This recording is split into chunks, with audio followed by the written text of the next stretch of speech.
Well, a very good evening to you, and many thanks for making time to be with us on this 28th day of December 2023, a day when the Supreme Court has dealt Justice Said Chitembwe a major blow after it rejected Chitembwe's appeal. Of course, that is an appeal regarding his recommended dismissal on grounds of gross violation. Now, this is a recommendation that was made to President Dr. William RUTO on the 7th of February 2023, a tribunal that was formed by former President Uhuru Kenyatta in 2022. Now, Chitembe is accused of violating the Code of Conduct and, of course, ethics constituting to gross misconduct. The ruling by the Supreme Court today said that the video evidence and, of course, audio evidence adduced did not violate Justice Said Chitembwe's privacy. And of course, it has upheld the decision or the recommendation by the tribunal formed to investigate the allegations made against Justice Said Chitembwe by many people, top among them former Nairobi Governor Mike Mbuvi Sonko. And now that particular ruling has, of course, upheld the particular recommendation by the tribunal. Like I said, now that among many other stories we've prepared for you tonight. First of all, let's have a look at what's making headlines.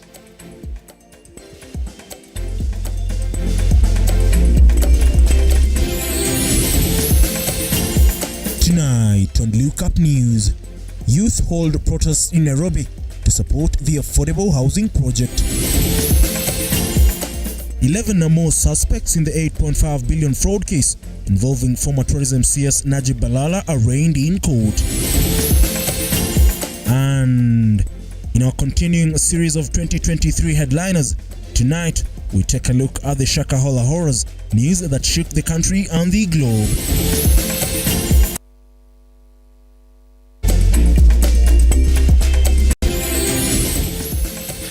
Now, many thanks for staying with us and welcome to the program. I am Ian Keitani and our sign language interpreter is Josephine Auko. Remember, you can watch this particular bulletin live on our social media platforms at Lookuptv on, of course, YouTube and Facebook to be specific. Now we start this bulletin with the corridors of justice and 11 more suspects in the case involving former tourism CS Najib Balala and Principal Secretary Leah Guyo were today arraigned in court. The suspects were implicated in the misappropriation of 8.5 billion shillings in the construction of the Ronald Ngala Tourism College. However, they denied those particular charges and the case is set to be heard on January 11th, 2024. The 11 suspects who failed to appear in court last week, including Alan Chenane, Joseph Rotich, Nora Mekuna, Eden Odhiambo, Ruth Sande, Nancy Siboy, George Njoroge, Maurice Njue, Dominic Motanya, Rebman Malala and James Mwangi, today appeared at the Malindi Law Courts in relation to the misappropriation of 8.5 billion shillings in the construction of Ronald Ngala College. However, the 11 suspects all denied the charges are leveled against them in a case where former tourism CS Najib Balala and his PS Leah Guyo are implicated, with the misappropriation said to have happened between 2010 and 2013. The court reiterates the contents of its ruling delivered on 22nd of December this year on considerations for bail board and the provisions of Article 49H of the Constitution. The ODPP have not objected to the release of the accused persons on bail board, nor given any aggravating factors for in possession of harsh bail board terms. Alan Chinane is charged that between July 1st, 2012 and June 30th, 2013, at Catering Tourism and Development Levy Trustees offices within Nairobi, being the CEO, willfully failed to comply with the law regarding two procurement procedures by approving payment of 159 million shillings, which was not within the approved budget for the financial year 2012-2013. He, however, denied the charges and alongside Joseph Rotich was released on a cash bail of 600,000 or 2 million shillings bond with a surety of a similar amount. That accused person was said to be out on a cash bail of 300,000. He has two counts relating to procurement irregularity. The accused person number 3 alongside the accused person number 4 are each granted a bond of 2 million surety of like amount or a cash bail of 600,000. Rebman Malala the owner of Ujenzi Consulting, is accused of unlawfully acquiring 517 million shillings from the tourism fund by raising the fees for consulting for the tourism college. Malala denied the charges and alongside 2 other suspects was released on a cash bail of 800,000 and a bond of 3 million with a surety of a similar amount. Persons number 12 and 13 are charged with unlawful acquisition of public property in their individual capacity and as directors of the 14th accused company. The 5th accused person faced similar charges, and taking everything into consideration, each of the accused persons number 12, number 13 and number 15 are granted a bond of 3 million surety of like amount or a cash bail of 800,000. The case is set to be mentioned on January 11th, 2024. Now, it is the end of the road for former High Court Judge Juma Said Chitembwe as the Supreme Court on Thursday dismissed his appeal against the finding by a tribunal. The court upheld the gross misconduct finding by the tribunal, which had been appointed to investigate the former judge's misconduct. Now, led by Justice Mohammed Ibrahim, the 5-judge bench, including Justice Smoky Wanjala, Njoki Ndenge, Isaac Lenaola, and William Oko, found that Chitembwe had breached the code of conduct of ethics. The court further ruled that the tribunal's recommendation for the president for Chitembwe to be removed from office is in line with the Constitution was affirmed.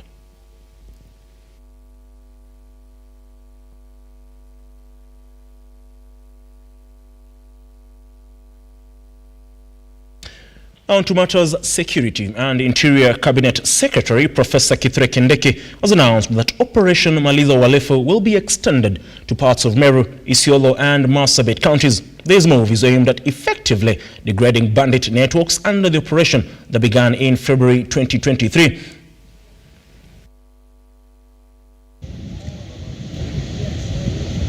The biggest undoing in our country's security program in the past and at present.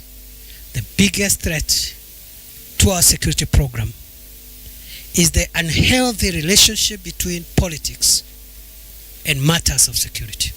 I am here to inform you that the government has decided that the operation that is ongoing now, Operation Maliza Uhalifu, in parts of 6 counties, is going to be extended to Marsabit, Isiolo, and Meru North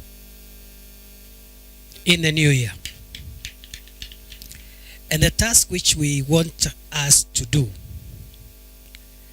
which will be supervised by Regional Commissioner for Rift Valley and Regional Commissioner for Eastern, is to start preparing the roadmap towards the declaration of additional areas which will come under the operation in the new year.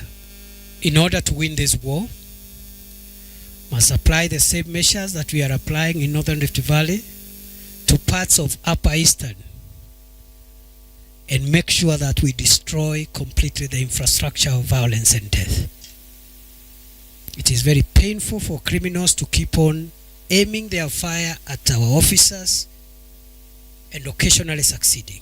We cannot accept that. No country will keep quiet and tolerate criminals who are so full of impunity, who are so daring that they can aim their fire at an officer wearing the uniform of our country. We will not accept it. Resolve those challenges. Now, construction has in most cases been considered a man's job, but women in Gishigi are defying the odds and venturing into construction, taking part in the construction of affordable housing. In Kirinyaga, that is Ebi Kadenyi with that particular story. For many years, construction work has been assumed to be men's, but now women have ventured into the job so that they can support themselves due to the increase of the cost of living. Speaking during the inspection of the project, the director of affordable houses, Gakuru Mushiri, says that the project, which was started in August this year, is expected to be completed in 48 months. So tunajaribu kutengeneza kazi kwa vijana wetu, kwa kina mama wetu, kwa suppliers. Nimeambiwa mchanga, ukiuliza mchanga inatoka tu hapa. Ukisikia baras inatoka hapa Tebere. Wakienda kununua chuma wananunua hapa Geshogo. So tukiangalia hii mradi kulingana na venye imepangwa na program yake, ilianzishwa in August by the His Excellency President. Na in 8 weeks almost iko 15%. Belfast Engineering Works contractor Samuel Wambugu says that among those employed are women who are 30%. She added that out of the 145 workers, there are only 6 workers who have been found outside Kirinyaga County. Watu 145 wenye tumeajiri, honestly hawatosheki na hawatoshelezwi na hii, kwa sababu they are more than they require. And yet our project can only hold a certain number of people at one given time. So ningeomba kama serikali ingefanikiwa kidogo, waongezee miradi kama vile director amesema ya kwamba kutakuwa na miradi mingine. John Kariuko, a worker there, says that many people from Kirinyaga, especially women, avoid those manual jobs, while others believe that those jobs are for men. Additionally, she says that the project has had a great contribution in protecting the young people against the use of drugs and addiction, as they have many activities to do. Tunashukuru kwa sababu ya hii kampuni kutupea nafasi ya kupata hii kazi. Tunasema ni asanti kwa William RUTO hata kwa kuleta hii mjadala ya kazi. Tunasema ni asanti. Hii kazi imenisaidia kulisha watoto na kusomesha watoto pia. Kadeni, Lookuptv. Police in Embu County have warned residents of Embu to be vigilant and offer information on counterfeit and illicit brew during this festive season. Speaking at Chicago in Borough North Embu County, the County Police Commander Nicholas said that police officers are working on a tip-off have recovered 40 crates of counterfeit beer and other drinks at a store in Kageri within Chicago Market. With only a few days to end the year, the festivities are on the high notch, whereby taking beer is believed to be part of the festivities. Moreover, in Embu County, the residents are urged to be vigilant following the recovery of 40 crates of illicit brew. Embu County Police Commander Nicholas noted that police officers are on high alert and are pursuing the owner of the store to face the law. Commander Polisi Embu County. Ombi langu kwa wananchi ni kwamba wakati wa msimu wa Krismasi na tunapotarajia kukaribisha mwaka mpya, ni vizuri tujikinge. Sisi wenyewe tuchukue tahadhari zile vitu ambazo tunatumia. Kama ni pombe, ukiamua kukunywa pombe, kunywa pombe ambayo unajua ni ile pombe ambayo imeidhinishwa na serikali. Unanunua kwa kituo cha kuuza pombe ambacho ni salama. County Criminal Investigation Officer James Githinji said that the DCI officers have intensified their activities and collaborating with all agencies following a change in a tactic by the counterfeit and illicit brew operators. We are doing a joint multi-agency verification so that we are able to make sure that we've confirmed that this beer is unfit for human consumption. He also said that the officers will not relent until all culprits are brought to book and dismantling the syndicate. Increased intelligence, we are working together, all partners, in a multi-agency setup so that we are getting information real time, so that every time they mutate, they change the tactics, anytime they change the modus operandi, we are able to get them. When we are able to get them on the act when they change their modus operandi. Catherine Saina, Lookuptv.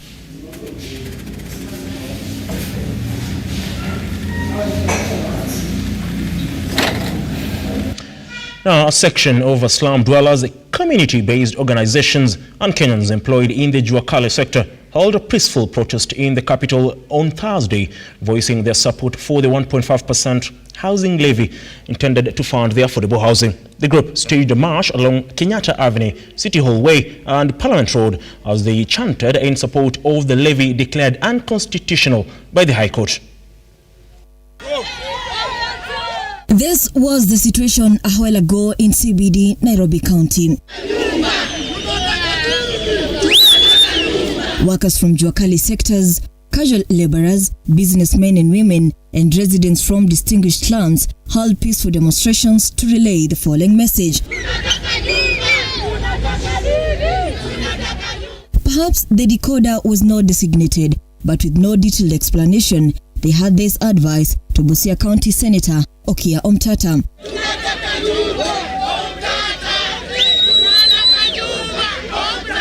They were peaceful demos that brought into a halt CBD's daily activities, and surprisingly, in comparison to other demonstrations where police officers dispersed protesters using tear gas, today it was a different ideology. Kenya tuko na shida ya housing, na ukiangalia kila siku nyumba zinaendelea, slums zinaendelea kuongezeka, na ni haki ya kikatiba ya kila mtu kuwa na nyumba, decent house.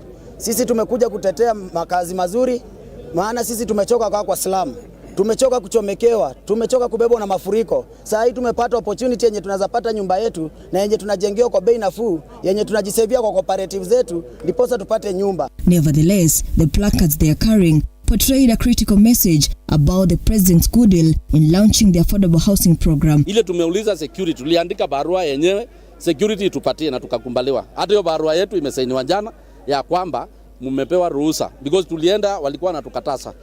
Tukawaambia sisi tuko na amani. Umeona tumefanya maandamano ya amani. Sasa hivi tuko na site kama 50. Sasa hizi zinaendelea. Sasa hizo zote zikisimamishwa sitaenda wapi? Na simeanza. They outlined that this project will aid in eradicating poverty, eliminate slums in the country, as well as creating job opportunities, especially for the youths. Mimi kama mkubwa ya mavundi wote Kenya, naomba mahakama na parliament na senate watusikie. Sasa hii tunaongea tuko na 700,000 members registered mavundi, na wale wakina mama ni 100 wale wakupelekwa kutuletea. Very interesting sentiments there by those who held demonstrations in the Central Business District today. That particular story by Ruge Evil takes us to a fast break. We'll be back in a moment. Don't go away.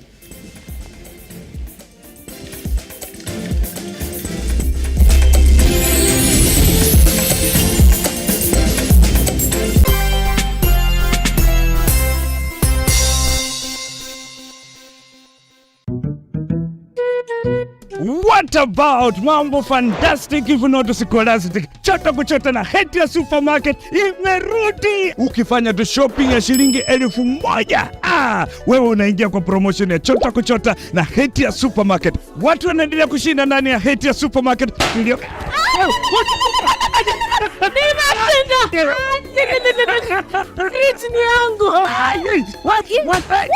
Mwana tata kitoko. Wewe na umeshinda nini? Yote. Hasa nalala. Karibu ndani ya Hatia Supermarket uweze kuchota kwa wingi kabisa.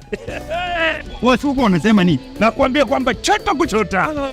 Unangoja nini? Magari 7 za kushindaniwa, TV, fridge, microwave, shopping vouchers, school fees vouchers, instant prizes na zawadi zingine kemkem. Chota kuchota imethaminiwa na Hetia's Oven Fresh Bakery, Gigabyte, Mount Kenya Milk, Clover's Food Products, Velvex, Magic Drink, Pwani Oil, Arenco, Fruit Juice, Masterchef, Toilex, Coolsip, Mika, Wash Ultra, Philos, Prestol, Nivea, My Choice, Ushindi, Fresh Fry, Arimis Jelly, Cabernet Water, Dettol, Ketepa, Meta, Glucose, Coca-Cola, Rosy Tissue, Big Giant, Elbins, Unilever, Fresh, Unga wa Dola, Blue Band na Pasta Star. Shindano la chota kuchota linaanza tarehe 1 Disemba hadi tarehe 10 Februari mwaka 2024. Hatia Supermarket, a world of choice.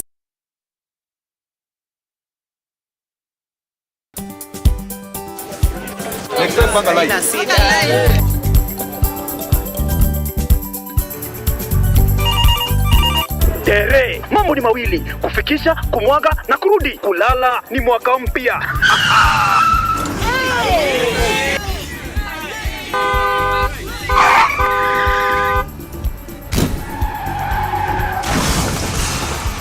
Bua muka we mse.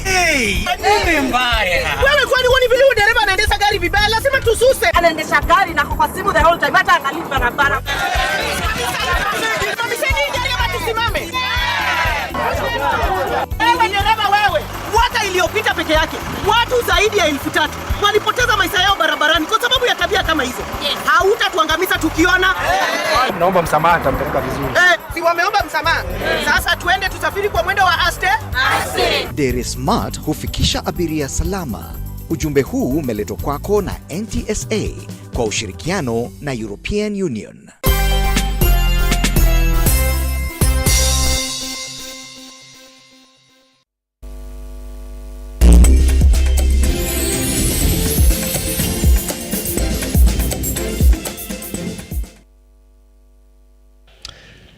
Now, tonight, let's take that again. Tonight, we delve into the heart-wrenching and bone-chilling events that shook our nation earlier this year, the Shakahola horror. The death toll rising into hundreds. And of course, investigations were launched, and the Senate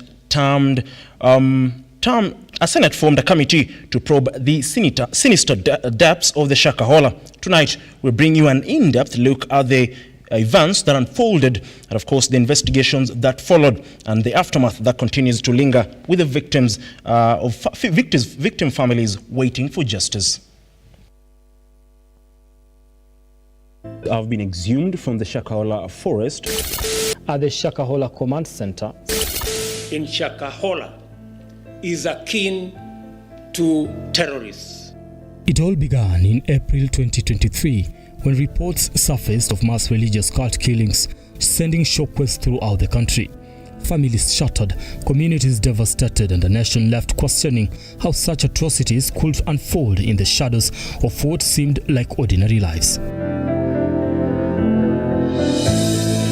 News that made headlines not just in Kenya, but across the globe. Shocking story in Kenya where congregants of a cult are made to believe that they will meet God after starving themselves. As authorities delved into the heart of Shakahola, a cultic church led by Pastor Paul Mackenzie, the scale of the horror became clearer.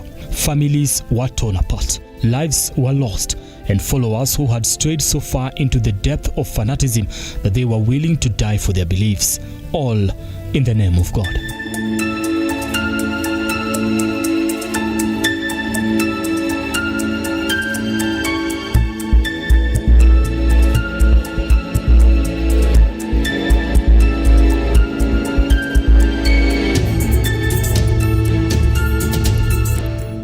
Faces of loved ones looking for their kin, cries of those willing to die for their beliefs.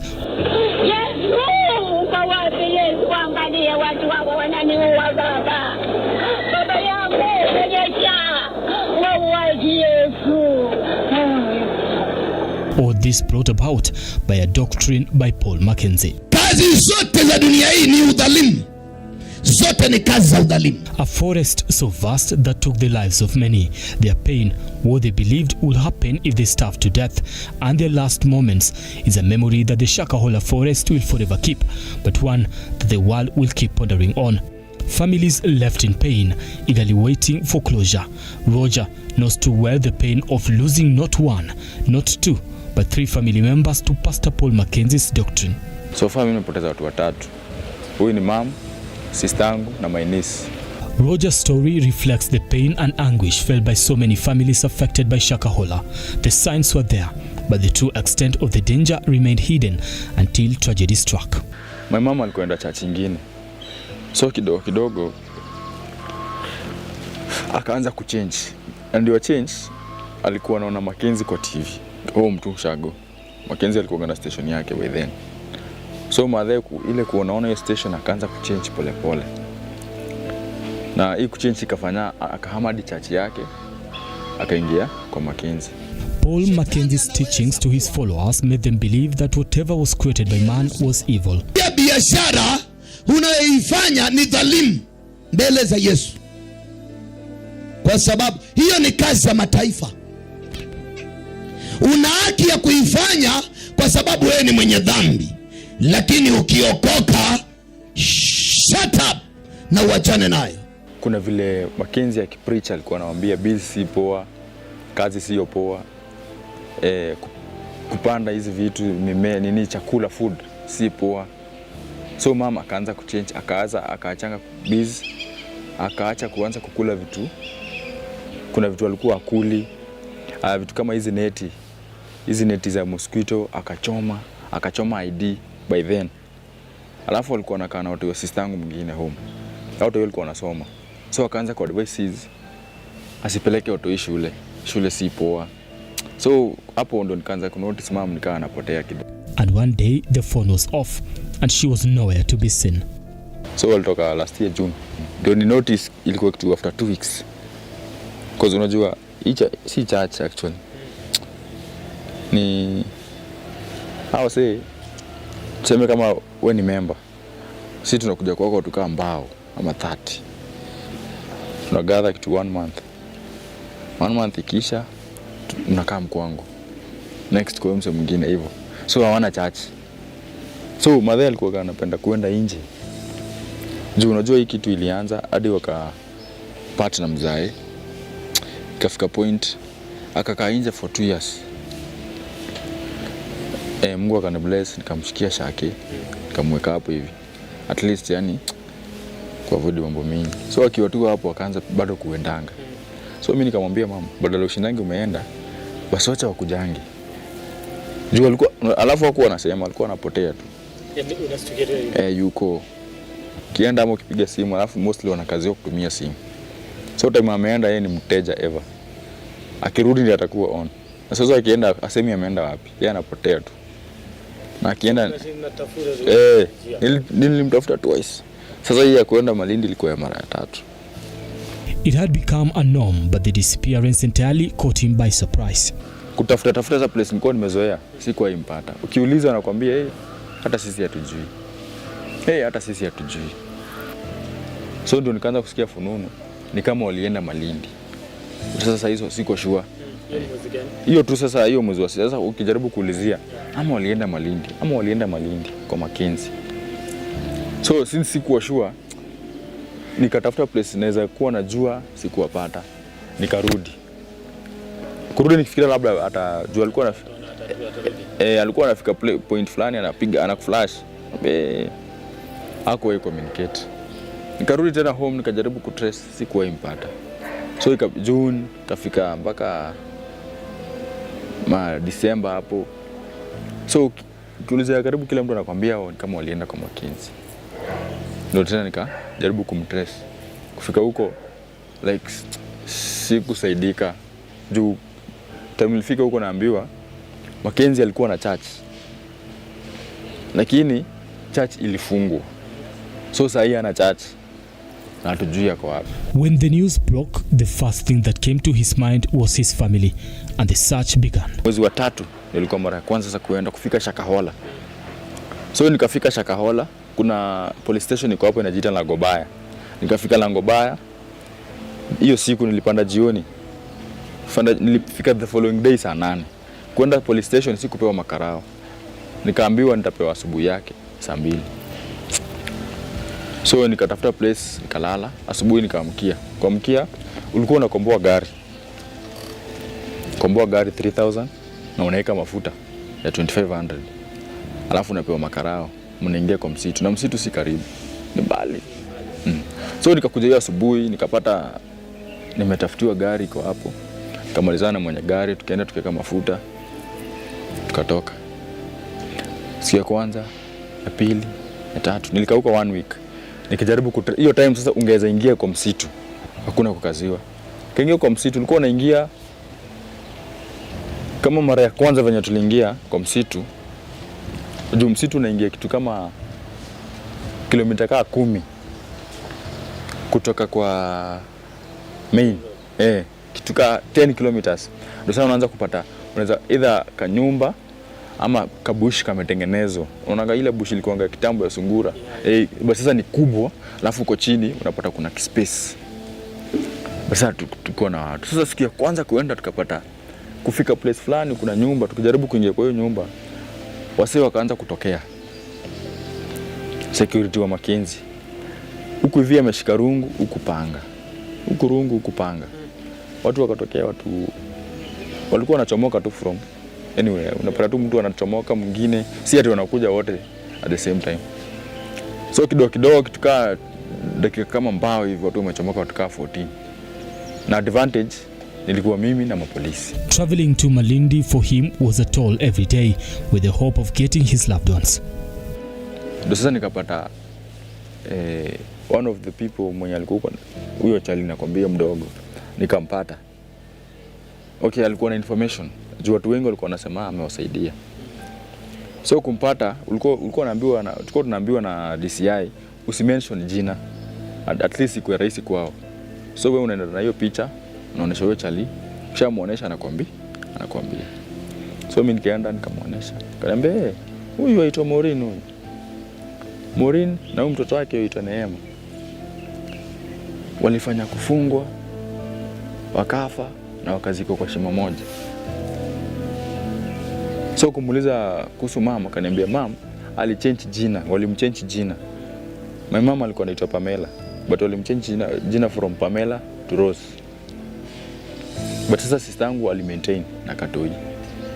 So wakati nilimuuliza about mama, akaniambia mamako siwezi jua alienda wapi, lakini hakuuawa, hakukufa. Lakini alidisappear tu. So hatuwezi jua, juu bado kuna watu walitolewa hapo na lori wakapelekwa place nyingine. Sasa hatuwezi jua. Akaniambia siwezi jua kama ako hapo kwa hao watu ama ako tu hapa ndani, siwezi kudanganya. But sister yako alifungwa na mtoto wake wakakufa na wakazikwa kwa shimo moja. Ni mara ya 4 sasa. So hapo ndo nikajua ya sister yangu hayuko. Mtu huyo sasa Nis hayupo. Mama sasa sijui yako wapi. Nikarudi huku tena, nikakaa. Kabla ni hiyo vile ulireceive news, what went through your mind then? Nilifikiria vitu mingi na plus tena ilinishtua. Tunajua hizo siku zingine sikuwa najua. Yaani sikuwa sure yenyewe mama anaweza kuwa huko. Unaona? But sasa venye nilipata hiyo news ilinishtua. Because nilijaribu kuimagine kama kweli pia mama amekufa, sister yangu ndio pia kufa na mtoto wake. Hiyo ni kiboko inakaaje. A land so vast to cover on foot was dreadful, but in the search of his mother, he experienced the horrors that the forest was hiding. So mwezi wa 4 kurudi, in that process ya kutafuta, ulikuwa unaenda hivi kwa hiyo tunakwambia bush, unapata either mtu amekufa ama kuna mtu amefungiwa ndani na hajakufa. So unapata msee, for example, mostly walikuwa wanaume. Amefungwa hivi mikono na miguu, alafu amefungwa kwa mti hapo ndani ya hiyo kitu. So ukipita, alafu kuna vile ilikuwa imetengenezwa, huwezi jua kuna mtu ndani. Ile tu ilikuwa bahati ama zuri venye binadamu anavuruta ama. So ile design unajaribu kuangalia unapata haya, hawa ni watu. Sasa ndio tukajua kuna vitu kama hizo zinawekwa watu. So mara ya 3 ndio tulianza kuona hizo vitu. Ama unaingia kwa nyumba zingine unapata kuna watu nje hiyo nyumba kwa mlango, kuna watu wamesimama hapo kama guards 2 3. Ukiingia kwa hiyo nyumba unapata kuna watu kama 8 10. Hawajiwezi kabisa, wameisha. So kazi ya watu wako nje ilikuwa wasimame hapa hadi ile time nyinyi mtakufa, alafu wajitoe waende kwingine. Roger believes the government failed to rescue those who were alive. Kwa hiyo msitu venye wali notice polisi wameanza kuingia, watu wameanza kutafuta watu wao.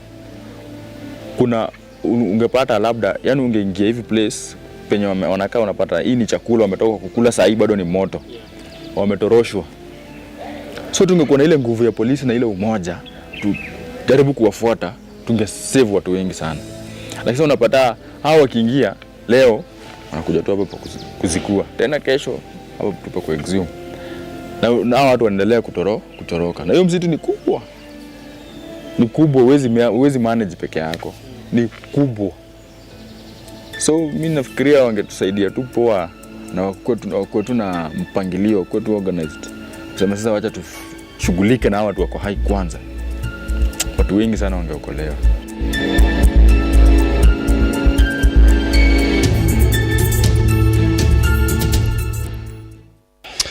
Well, it is indeed a story that shook the country to the core. We're taking a short commercial break. We'll be back with the second part of the Shakahola horror.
Tere, mambo ni mawili, kufikisha, kumwaga na kurudi. Kulala ni mwaka mpya.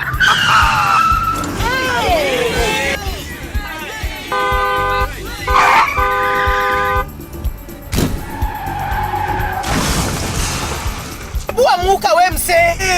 Nini mbaya? Wewe kwani woni vile dereva anaendesha gari vibaya, lazima tususe. Anaendesha gari na kwa simu the whole time, hata angalia barabara.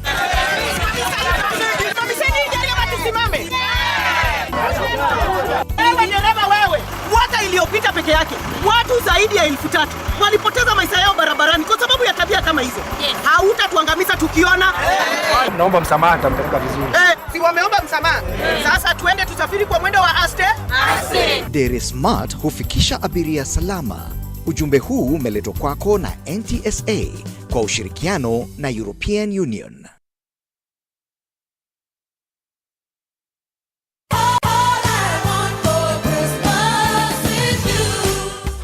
Msimu huu wa Krismasi, mambo ni mega. Sherehekea Krismasi na Lotto Wins.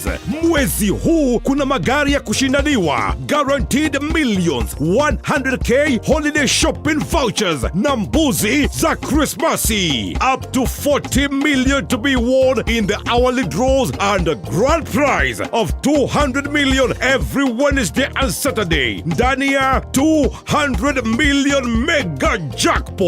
Cheza Lotto sasa. Ingia kwa M-Pesa Paybill 777000. Account Look. Amount shilingi 50 hadi shilingi 2,000. Usiseme Merry Christmas. Sema Lotto Mega Christmas. Over 18s only. Gaming can be addictive. Play responsibly. This message has been approved by the BCLB. Changamka, cheza Lotto.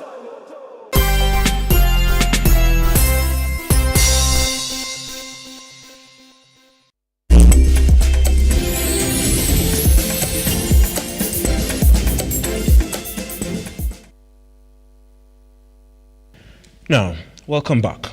He is a pastor who led men, women, and their kids to their deaths. A man who preached against businesses and a doom and number. Many followed him, and now over 400 people are dead. Who is the man, Paul Mackenzie? He is part 2 of Shakahola, in the name of God.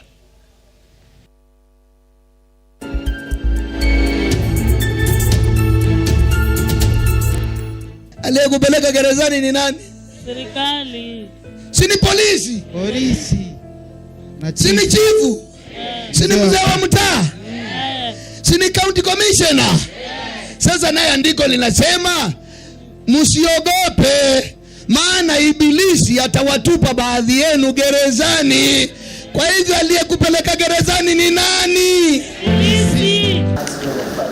We pray, King of Glory, that you order out. Mackenzie in Kenya is public enemy number 1. President Ruto calling him a terrorist. Terrorists use religion to advance their heinous acts. People like Mr. Mackenzie are using religion to do exactly the same thing. Interior CS Kithure Kindiki is at the forefront of fighting religious extremism, assuring the public that he will rot in prison. Ule bwana Mackenzie ataishi jela milele na milele. Hata mahakama ikimwachilia atoki pale, tutamrudisha tena. However, the mother to Paul Mackenzie has a different perception about his son, the child that has been branded a monster for luring innocent civilians in search of a higher power to their death. Mackenzie ni muuaji, Mackenzie ni muuaji.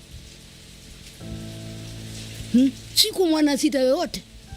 Na wote wanamsingizia hivyo, wote ni wasilika wake. Ndio wakaenda wakamgeuka kinyume. Na kusema Mackenzie ni muuaji, wao Mackenzie ni muuaji, wao Mackenzie ni muuaji. Akaua nani? Mbona aonyeshe akaua nani? Who is Paul Mackenzie? He was born in 1973 in the county of Kwale. Mackenzie is the 5th born in a family of 10. He attended Mwalewa Primary School in Kwale County and proceeded to Lukore for his secondary education. Mackenzie was first taken to Malindi by his sister. He was a taxi driver before he became a pastor. His church, Good News International, purports to be followers of the End of Times message of William Branham.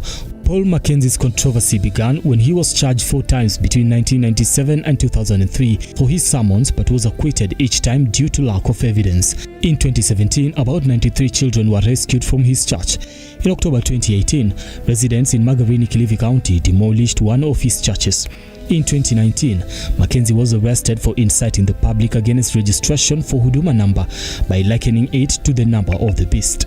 Huduma number is the mark of the beast.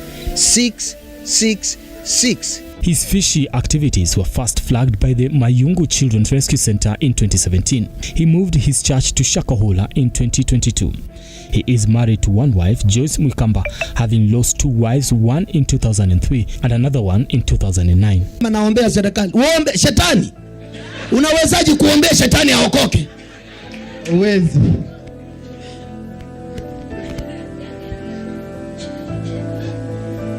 Ati naombea tuombee hii serikali itutawale vizuri. Yani niombee shetani ili aendelee kuninyorosha vizuri. The Senate committee tasked with uncovering the truth worked tirelessly to bring justice to the victims.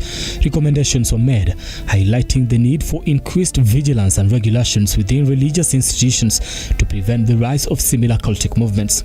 The report by the 11-member team chaired by Tana River Senator Danson Mungatana says the villages in the Shakahola forest were located 16 kilometers away from the nearest village.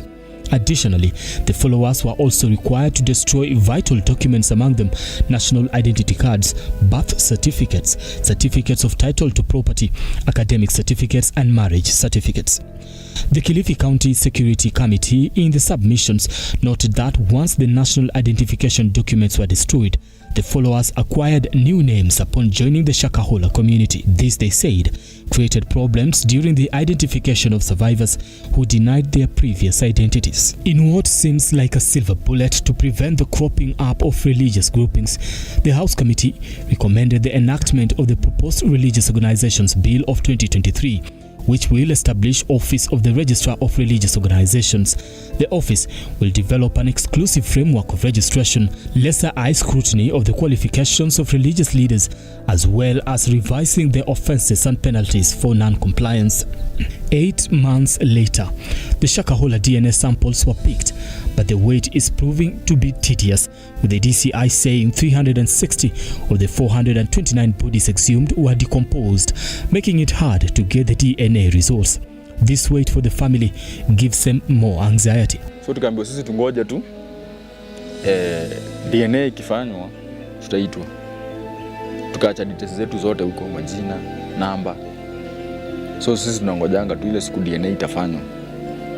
Ndio tutaambiwa kujeni mchukue mili zenu. So kutoka hiyo time hadi saa hii hakuna na report yote tumepata ati DNA imefanywa ama imeisha, hapana. So bado tu tunangoja. As the case is set for January, the fate of Paul Mackenzie hangs in the evidence that will be collected. The whereabouts of Roger's mother are yet to be known, and since his intuition is communicating to him, he is keeping hope alive. Okay. Instincts zangu mimi uniambia mama hajakufa. Mimi uniambia hiyo mama, yani mimi naona kama mama hajakufa. Sister, yes, niko sure na mtu hii. Because sister yangu hange survive your life. Kienda huko venye life ilikuwa hange survive. Lakini mama mimi naona nikaa hajadedi. Kuna hopes kiasi mama anaweza kuwa bado kwa hai. Brian Amwai, Lookuptv.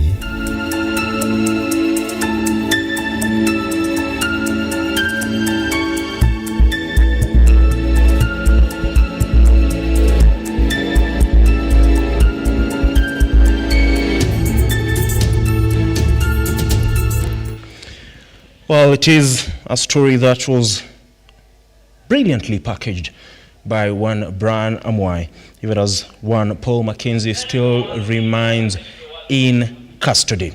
Of course, we'll be still following up that story even going forward to 2024, just to update you on what will happen going forward. Now, let's continue with the bulletin. And Kisumu Combined FC secured their place in the finals of the Eliud Owalo Super Cup after a resounding 3-0 victory over CI Combined in the semi-finals played at the Jomo Kenyatta Stadium in Mamboleo, Kisumu County on Wednesday. The host took control early in the match, with Eugene Ochieng providing Kisumu Combined with a 1-0 lead at halftime.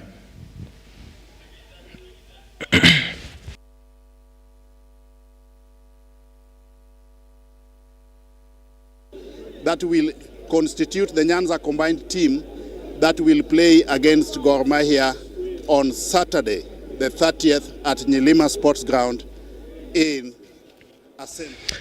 Well, the English Premier League continues with the 2 matches set to be played today. Brighton host Tottenham Spurs at the Amex Stadium, while the Gunners Arsenal will be hosting West Ham at the Emirates Stadium in London Derby.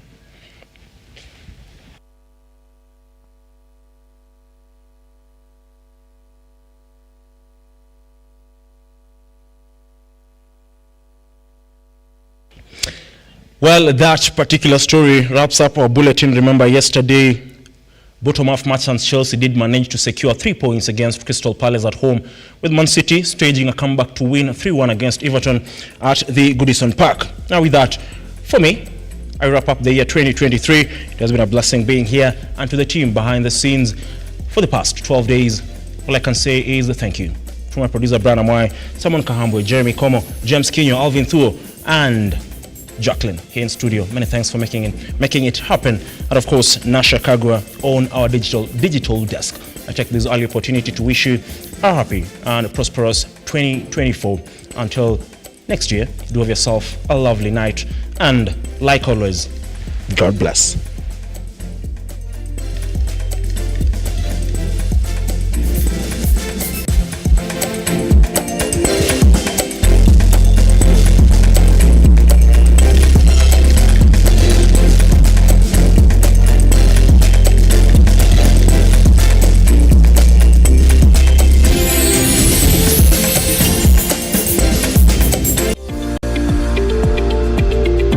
We value your feedback and welcome your complaints about